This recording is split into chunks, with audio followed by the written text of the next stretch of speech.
Bharat बिपिबाबो same अबस्था फैबाय दिनै बिथांमोनाबो नाम्बार्स गैला खमायबाय ओंखायनो दिनै रायजो राजाफ्रा जोंखौहाय बे थार्ड पलिटिकेल हान्जा दानो थाखाय जोंखौ एसुरेन्स होदों एबसुनि प्रेसिडेन्टआ आंजों थानानैसो सालायदों बियो बे एबसुनि रिन जानानै थानायखौ दिनै एबार सिख'नांगौ जौगासार हादोरनि नोगोरारि जानो थाखाय दिनैनिफ्रायनो जोंहाबो थियारि जानो जाबाय बड'लेण्ड ओनसोलाव गोलाव सम सोमावसारनानै जोंनि बिदा फंबायफ्रा गोबाङानो मुंख्लं जालांबाय नाथाय दिनै गोजोन थासारिखौ जोङो लाबोफिननो हाबाय एबसुनि रिन जानानै थानायखौ दिनै एबार सिख'नांगौ एबसुनि रिन जानानै थानायखौ दिनै एबार सिख'नांगौ शान्ति सुक्ति खालामनायनि उनावहाय दिनै सासे सिगनेटरि बिथां रन्जन दैमारि बिथांखौ जेलाव फिनलांफिनदों दा बैफोरनि थाखायनो दिनै NLF-आव जोनोम जानो गोनां जादों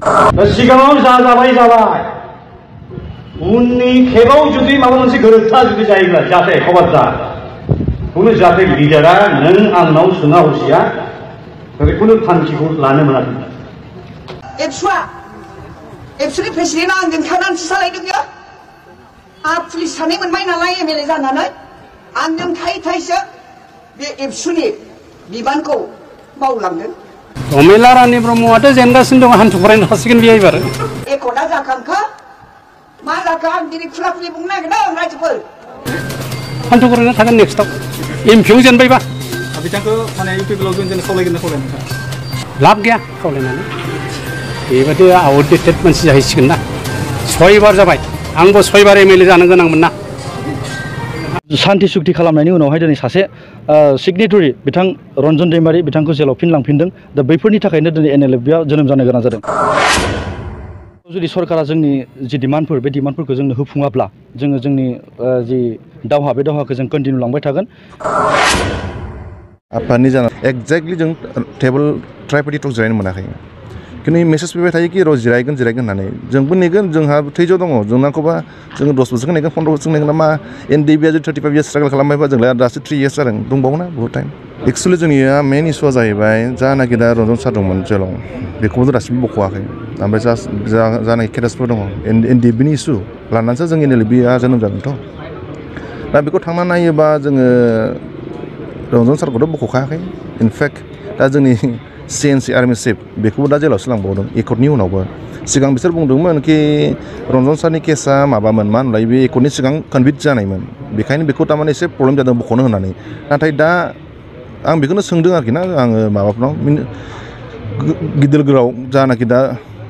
MLA MCLA MP-फोर दङ आं बिसोरखौनो सोङो थारमाने जोंनि बाथानि केसा आलदा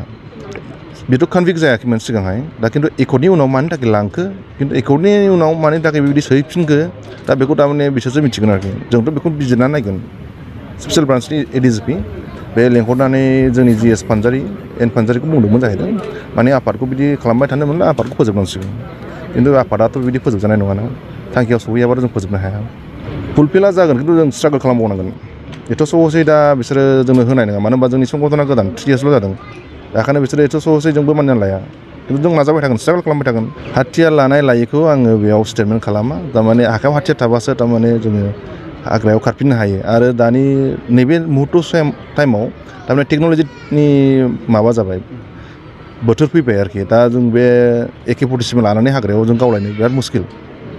दा जोङो माइन्डलिबो माबा जानानै थानांगौ आरोखि मा होनोमोनलाय प्रिपेयार जानांगौ आरोखि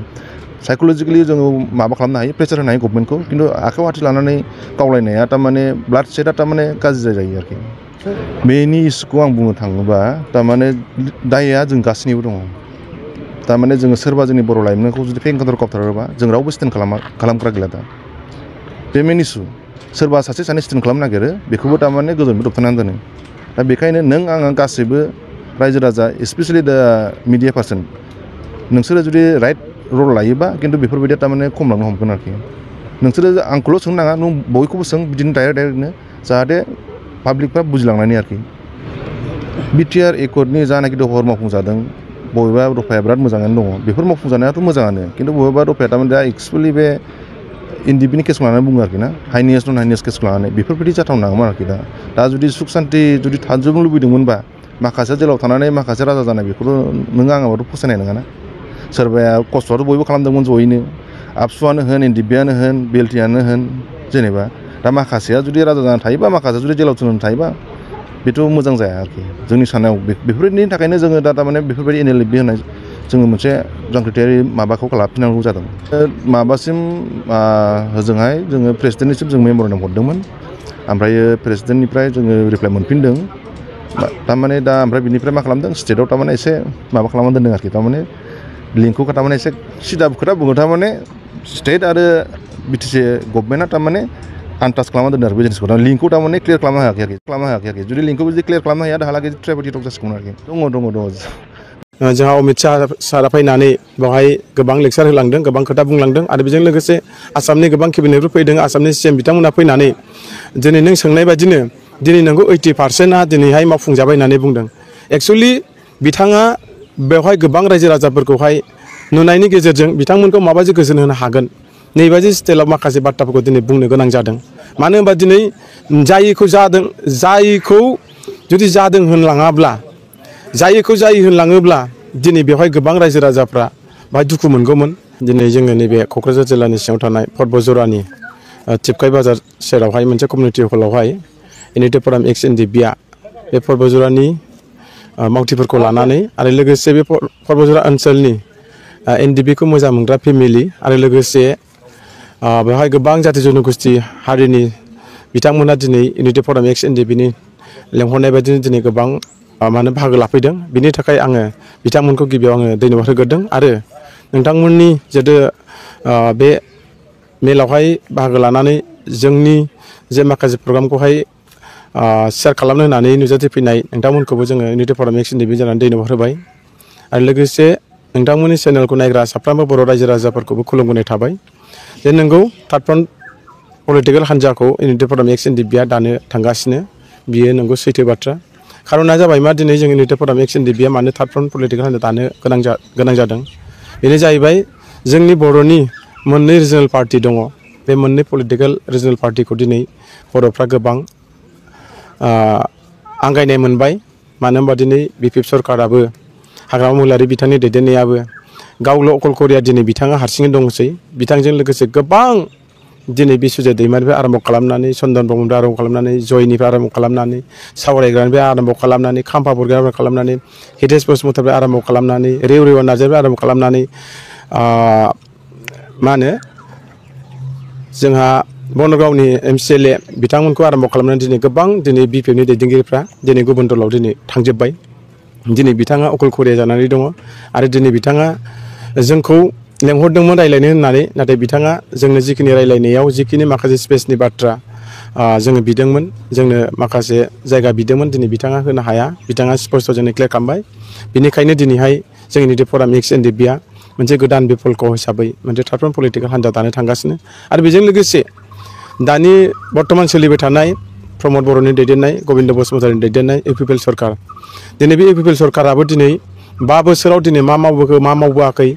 आरो बेसिकेलि दिनै जोंनि NDBनि क्लसाव लिरजानाय माखासे नाम्बार्सफ्रा दिनै गोबां दिनै थालांबाय आरो बेजों लोगोसे BTR सरकारनि सि प्रमद बर' बिथांनि जिखिनि भाषण होबोनाय जिखिनि खोथा बाथ्रा बुंबोनाय 5 बोसोराव जिखिनि मावनाय गिदिर खोथा बुंबोनाय दिनै बेफोर जाफुंबोआखै दा बेफोरबायदि जाफुङैखौ नोजोर बोनानै दिनै बिथांनि माखासे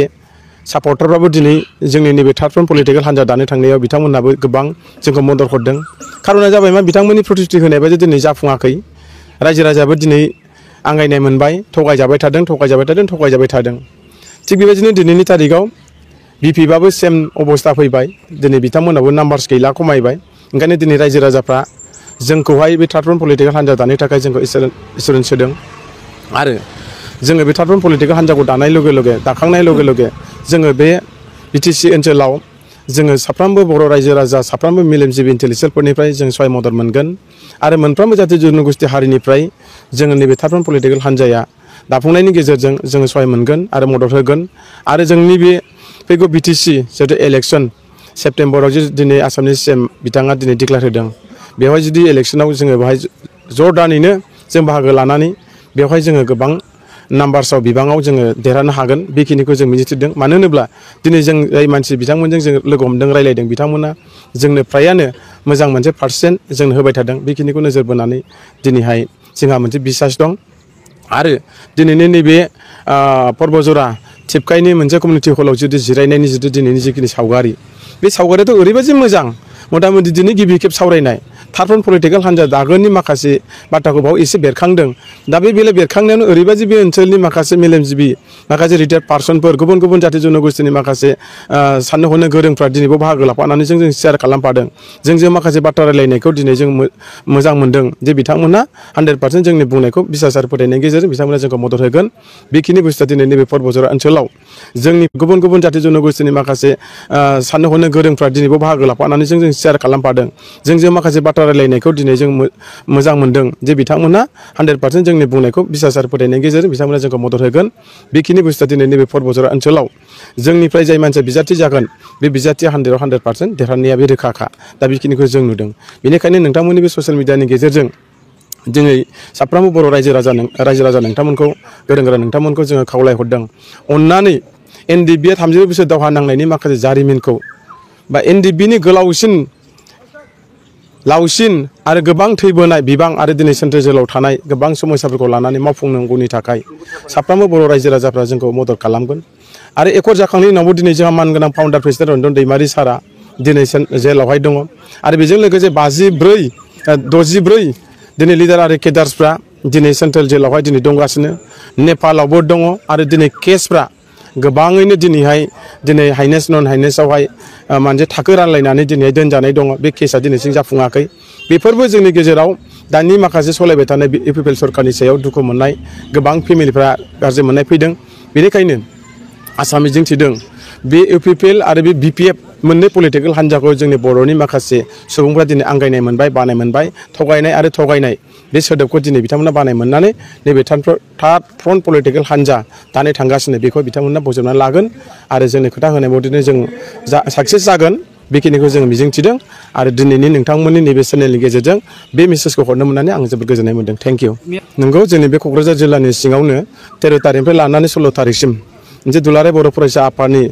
57थि मोनसे मा होनो मिटिं जाना थांबाय बे मिटिङावहाय नंगौ आसामनि हम मिनिस्टार जोंहा अमित शाह सारा फैनानै बेवहाय गोबां लेक्सार होलांदों गोबां खोथा बुंलांदों आरो बेजों लोगोसे आसामनि गोबां केबिनेटफोर फैदों आसामनि सीएम बिथांमोना फैनानै दिनै नों सोंनाय बायदिनो दिनै नंगौ 80%आ दिनैहाय मावफुंजाबाय होननानै बुंदों एक्चुअलि बिथाङा बेवहाय गोबां रायजो राजाफोरखौहाय नुनायनि गेजेरजों बिथांमोनखौ माबायदि गोजोन होनो हागोन नैबायदि स्टाइलाव माखासे बाथ्राफोरखौ दिनै बुंनो गोनां जादों मानो होनबा दिनै जायखौ जुदि जादों होनलाङाब्ला जायखौ जायो होनलाङोब्ला दिनै बेवहाय गोबां रायजो राजाफ्रा बाहाय दुखु मोनगौमोन हयथ' गोबां रायजो राजा कुइसन खालामगौमोन बे थासारिखौ नोजोर बोनानै दिनै बिथाङा जिखिनि बाथ्रा बुंलांदों बियो फ्रायानो दिनै जाफुंजोबाखै दिनै जुदि जादों होननानै जुदि बुंदोंब्ला एग्जाम्पल हिसाबै दिनै मानो 2-3 हाजारनिबो बारा दिनैहाय हाइनेस नन हाइनेसनि केसा दिनै मानो जोबाखै आरो दिनै रिहेबिलिटेसनफ्रा दिनै मानो साक्सेस जोबाखै दिनै मेलेसियानि माखासे समस्या मानो सल्भ जायाखै एक्सरिजियाफ्रा दिनै मानो सल्भ जायाखै आरो दिनै नेपालाव थानाय आरो दिनै सेन्ट्रेल जेलाव थानाय बे केसफ्रा दिनै मानो उदां अख्रां फैनो हायाखै दिनै बेखौ नोजोर बोयोब्ला बहा 80% दिनै सल्भ जादों जायाखै सोरनिबा थाखाय जादों जानो हागौ नाथाय इउनिटेड फराम एक्स एनडिबि बा बारग' एनडिबिफोरनि थाखाय बे बुस्थुआ दिनैनि नोजोराव जों बुंनो थाङो मथा-मथि पार्सेन्ट हिसाबै राननांगौ जायोब्ला जोंनिफ्राय जों नोजोर होदों मथा-मथि 30%सोल' बियो जादों जों बुंनो गोनां बेखिनियानो नोंथांमोननि जे पलिटिकेल हान्जानि जे मुंखौ फोसावखो नामा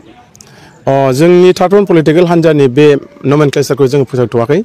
अलरेडि जोंहा मोनसे बियो रोखा जाखाबाय दा बेखौ जोङो दिनै बाव नोंथांमोननि चेनेल गेजेरजों बुंथ'नाय नङा बेखौ जेला जोङो फोसावगोन अब्लानो नोंथांमोननि गेजेराव बे नमेनक्लेचारा क्लियार जागोन आरो जोंनि माखासे मट'फोर जोंनि नांनायनि माखासे मा होनो डिजाइनफोर जोंनि माखासे कनस्टिटिउसनफोर जोंनि माखासे टिएमबि बडि माखासे एडभाइजार आरो माखासे आइडिएसएलफोरनि गेजेराव दिनै जों बेखौ सावरायबाय थानायनि गेजेरजों जोङो खामानि मावनो थाखाय बे बुस्थुखौ रेडि जादों ओंखायनो जेला सम जायो जोंनि नमेनक्लेचारखौ जोङो ओइदिनखालि डिक्लेयार होगोन आरो जेदिनखालि जोङो पलिटिकेल हान्जाखौ जेला दागोन